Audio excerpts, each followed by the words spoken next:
సిలువ శక్తి మనకు రక్షణ ప్రసాదించింది. సిలువలో ప్రాణం పెట్టినటువంటి ప్రభు మన విమోచనకు కారణమైంది. కాబట్టి మనము సత్యాన్ని మరుగు చేయకూడదు. సత్యాన్ని, సత్యవంతుడైన దేవుణ్ణి చెప్పండి మరుగు చేయకూడదు. ఎంతో తేటగా లేఖనాల్లో రాసి ఉన్న మాట ఏంటంటే దీపాన్ని దాచకూడదు, కొంచెం కింద మంచం కింద పెట్టకూడదు. కొంచెం కింద కానీ మంచం కింద కానీ పెట్టకూడదు. కాబట్టి అన్యజనులు ఎదుట మన వెలుగు ప్రకాశింపనివ్వాలి. అన్యజనులు ఎదుట మన వెలుగు ఎలాగా చెప్పండి ప్రకాశించాలి.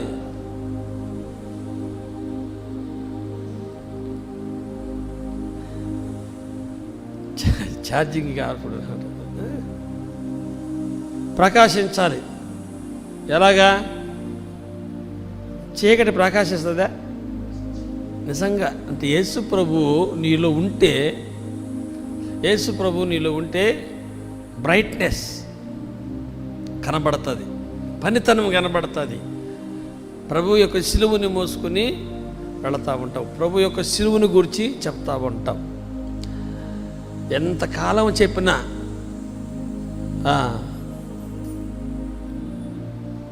దేవుని ఉద్దేశం ఏంటంటే నీ జీవితానికి ఒక విలువ తీసుకురావాలి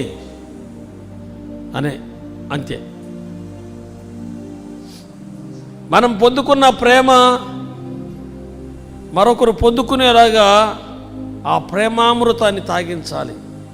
నీ దగ్గర ఒక పదార్థం ఉంది, దాన్ని త్రాగితే నువ్వు మరణం లేకుండా బ్రతకతావు అని నీకు తెలిసినప్పుడు నిజమైన ప్రేమ ఉండేవాళ్ళు ఏం చేస్తారు? నువ్వు తాగేసావు, ఇంకా మిగిలింది, ఒక బాటిల్ నిండా ఉంది, ఒక బొట్టు వేసుకుంటానే నీలో పనిచేసింది జీవము. బాటలు పెట్టుకొని తిరగతా ఉంటావా? చావడానికి సిద్ధంగా ఉన్న వాళ్ళ నోట్లో పోస్తావా? స్వార్థము లేనివాడైతే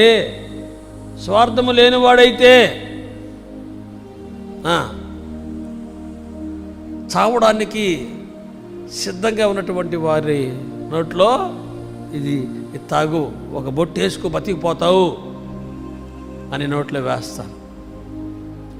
ఒకవేళ వేయలేదనుకోండి, ఇటు పట్టుకున్నారనుకోండి, యేసు ప్రభుని దాచిపెట్టేసి మరుగు చేసేసి సంవత్సరాలు అలా తిరిగారనుకోండి, దేవుని ఎదుట మన లెక్క సరిగా ఉండదు.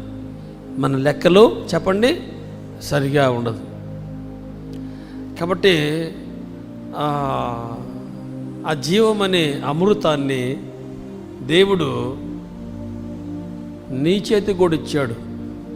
నీ చేతికి మనం ఒట్టివారమే,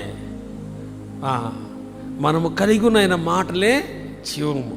నా మాటలే జీవము, ఆయన మాటలే జీవము.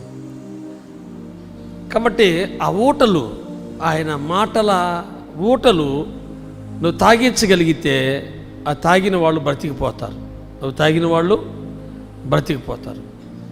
కాబట్టి మనిషి బ్రతకడానికైనటువంటి ఔషధము నీ దగ్గర ఉంది, నువ్వు కలిగి ఉన్నావు. దేవుడు నిన్ను దాచిపెట్టమని చెప్పలేదు, నిన్ను పంచమని చెప్పాడు. కాబట్టి మనము భారం కలిగిన వారిగా ఈ సంవత్సర కాలంలో ముందుకు సాగాలి. ఆత్మలో భారము